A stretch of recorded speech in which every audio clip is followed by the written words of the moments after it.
رمضان المبارک مہینوں میں سے وہ عظیم مہینہ ہے جس کا نام اللہ نے قرآن میں بیان فرمایا۔ ارشاد فرمایا شہر رمضان الذی انزل فیہ القرآن، رمضان کا وہ مہینہ ہے جس میں ہم نے قرآن مجید کو نازل فرمایا۔ رمضان المبارک کی بے پناہ عظمتیں، اس کی شانیں، اس ماہ نور و سرور کی عظیم سعادت افروز گھڑیاں، یہ جب بھی آتی ہیں مسلمان کے حق میں اللہ کی رحمت کو لاتی ہے۔ رمضان جب بھی آتا ہے اہل اسلام کے اوپر خدا کے فضل اور اس کی رحمت کا سایہ ہو جاتا ہے۔ اہل ایمان اس ماہ مبارک نے رمضان المبارک کو فرمایا شہر المبارک، یہ مبارک مہینہ ہے، برکت والا مہینہ، یعنی اس کا ہر لمحہ ہی مبارک ہے۔ روزہ رکھیں تو پھر بھی مبارک ہے، افطار کریں تو پھر بھی مبارک ہے۔ رمضان المبارک کے اندر کسی کو روزہ افطار کرائیں تو پھر بھی مبارک ہے۔ اس ماہ نور و سرور کے اندر قرآن مجید تراویح میں سنائیں تو پھر بھی مبارک ہے، پیچھے ہو کے سنیں تو پھر بھی مبارک ہے۔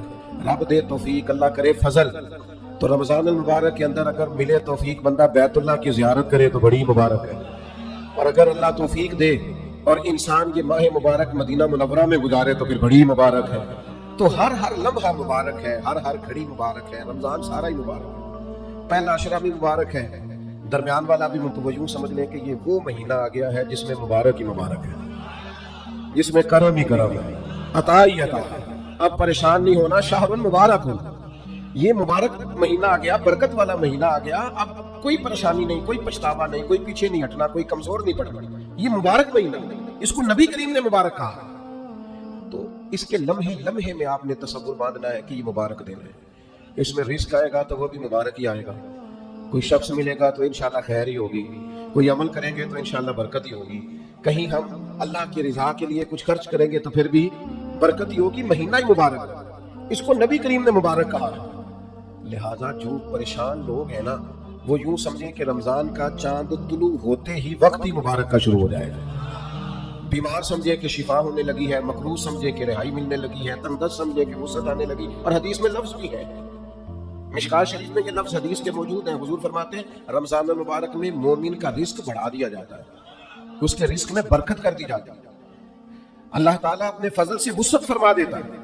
تو میرے بھائی آپ توجہ فرمائیے گا، غور کیجئے گا اور سمجھ لیجئے گا اس بات کو۔ اتنی دفعہ بھوک لگے کھاؤ اور شکر کرو، یہاں کھاؤ اور صبر کرو، یہ صبر کی ٹریننگ کا مہینہ ہے۔ تھوڑا سا ماحول میں نا بے صبری سی آ گئی ہے، لوگ بے چین رہنے لگ گئے، جلدی متاثر ہوتے ہیں، پھر جلدی محبت کر کہ جس طرح جو جسم میں سر کا مقام ہے نا، وہی دین میں صبر کا مقام ہے۔ تو صبر کرنا، انتظار کرنا، اللہ کی رضا کے لیے رکنا، کوئی کام کر کے پھر اس کے نتیجے کا انتظار کرنا، یہ قرآن مجید کی تعلیم ہے۔ باقی ساری نیکیوں پہ ثواب ملتا ہے، ان اللہ مع الصابرین، صبر کرنے والوں کو رب رحمان ملتا ہے۔ کسی سیرت نگار نے بڑی خوبصورت بات لکھی ہے، کہتے مکے والے لوگ دشمن بن کے حضور کے مقابلے میں نکلے، پر محبوب نے اتنا صبر کیا کہ حضور کے صبر نے ان سارے دشمنوں کو نبی پاک کا غلام بنا دیا ہے۔ وہ دشمنیاں عقیدت میں بدل گئیں۔ آپ تھوڑا صبر تو کریں، میں جھگڑے ہو جاتے ہیں نا دوستوں کے، اور کبھی گھروں میں بھی، بعض اوقات خاندانوں میں بھی جھگڑا ہو جاتا ہے، تو میں کہتا ہوں ذرا کومنٹس تھوڑے سے تھوڑے کرنا، رد عمل ذرا کم سے کم دینا، اس لیے کہ اس کام کی ہونی تو آخر میں سنائیے، تو ایسا نہ ہو کہ آپ اتنی سخت رائے دے چکے ہوں بے صبری کے عالم میں کہ پھر وہ آپ کی صلح کے راستے میں وہ جملے رکاوٹ بن جائیں۔ تو صبر سے، اطمینان سے، قرار سے، یہ سارا رمضان المبارک صبر سکھاتا ہے۔ یعنی آپ کے گھر میں نعمتیں پڑی ہیں اور آپ کے سامنے پڑی ہیں اور آپ کی اپنی ہے اور آپ کی جائز کمائی کی ہے، اور بھوک پر تو نہیں کھاتا، اسی طریقے سے کچھ چیزیں تیرے کریں، تھوڑا کھلائیں پلائیں۔ ہم نے یہ دیکھا کہ لوگ نا رمضان المبارک کا خاص اہتمام کرتے ہیں، گوشت شوٹ پکے کرنے کے لیے افطاری ہوتی ہے، اور اس میں تصویریں ہوتی ہیں، اور اس کے اندر جناب وی آئی پیز کا ماحول، کریں کوئی حرج نہیں، یہ جائز ہے، کوئی منع نہیں۔ امیر سے امیر آدمی کی افطاری کرائیں، اچھے مقاصد کے لیے کرائیں تو بالکل جائز ہے، کوئی منع نہ لیتے۔ عید ایک جوڑے سے بھی گزر جاتی ہے، لیکن ساری عید جو ہے وہ کپڑے پسند کرنے میں سارا رمضان گزر جاتا ہے، سلوانے میں گزر جاتا ہے، نئے سے نئے ڈیزائن دیکھنے میں گزر جاتا ہے۔ عبادت کے دن ہے، اور ان سارے دنوں کو اس طرح کر کے ہم ضائع کر بیٹھتے ہیں۔ تو میرے عزیز، دوسروں کے کام آنا تھا، بجائے اس کے کہ اپنے خرچے اتنے بڑھا لیے جاتے کہ لوگ آزمائش میں آ جاتے ہیں، رمضان سے پہلے سوچنے لگ جاتے ہیں کہ رمضان بھی آ گیا، اور اپنے آپ کو رکھنا بہتر جانتا ہے، وہ اٹھ کر اپنی ذات سے اوپر سوچنا گوارا ہی نہیں کرتا. میرے عزیز یہ غم خاری کا مہینہ ہے. کیا حسین لفظ ہے حدیث میں. صحابہ فرماتے جب رمضان آتا تو حضور قیدیوں کو آزاد کرتے, ہر سائل کو عطا کرتے, نبی پاک بانٹتے دیتے, ہر ایک کو نوازتے.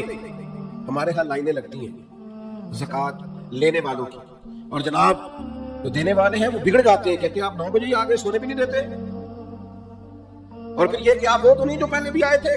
تو شیخ مسکرا پڑے تو کہا حضرت آپ کے مسکرانا بڑا معنی خیز ہے, آپ کیوں مسکرائے؟ تو فرمانے لگے پہلے تو بتا جو جو اللہ نے تجھے دیا تیرا حق بنتا تھا, تو جب رب نے تجھے دے دیا ہے حالانکہ تو حقدار نہیں تھا تو پھر ٹٹولتا پھرتا ہے, تھرما میٹر لیے پھرتا ہے. جس کی سمجھ آ گئی ہے تجھے غریب ہے تو دے, اللہ کیا کرنی چھوڑ جائیں گے. ان رویوں کی بنیاد پر کیا آپ یہ کام کرنا چھوڑ جائیں گے؟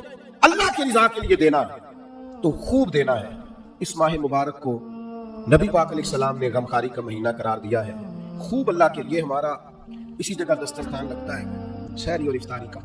کچھ لوگ آ جاتے ہیں, سڑک پہ جانے والے غریب رکشہ ڈرائیور آ جاتے ہیں, یہاں کچھ لوگ مزدوری کرنے آئے ہوئے ہیں وہ آ جاتے ہیں. تو ظاہر ہے ادارہ زیر تعمیر تھا, ہم اتنے اخراجات افورڈ نہیں کرتے تھے, لیکن وہ چند لوگوں کے لیے دسترخوان لگتا طلباء کے لیے, تو وہ لوگ خود آ کے بیٹھنے لگے. پھر وہ 50, پھر 60, پھر وہ ایک دن ایسا آیا کہ 1100 لوگ ہو گئے. تو یہ دوست مجھے کہنے لگے کہ ہم کیسے کر کے ان کو چلائیں. تو میں نے کہا سچ بتاؤ ان پوری صفوں میں تم نے کوئی امیر بھی بیٹھا